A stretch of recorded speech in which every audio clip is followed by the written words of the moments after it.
Hello, welcome back to Algebra 1. Here we're going to talk about the crucial topic of adding and subtracting like terms. Now in the last section we talked about that, kind of hinted a little bit to you, until here we're going to talk in great detail.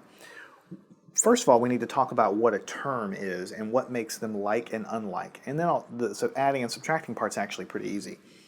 So what if you have an algebraic expression, 3x plus 7?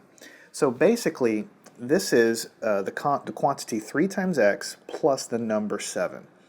Now, everything broken up with a plus or a minus sign is what you really call a term in algebra. So this, for instance, is called a term. And this, for instance, is called a term.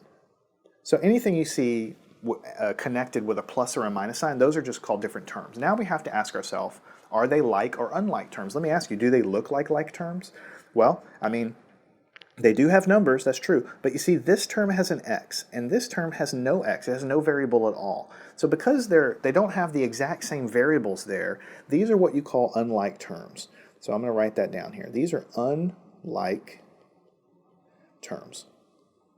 It turns out in algebra that you can only really do this addition if these actually are like terms. You know, like if I have a bucket of apples and then another bucket of apples, I'm allowed to add those apples to the other bucket and sell them, right? So I may have 10 in one bucket, 15 in another bucket, I can add them together. But if I have a bucket of apples and then a bucket of jelly beans, I mean, I can add them together because, yeah, I can add any numbers I want, but it won't make any sense if I add apples to jelly beans. I mean, who wants to buy jelly beans and apples? Or maybe a better example would be apples with, forks, right? Who wants to buy those together? Or something crazy, cotton balls, something, towels, right? Yeah, I can add the numbers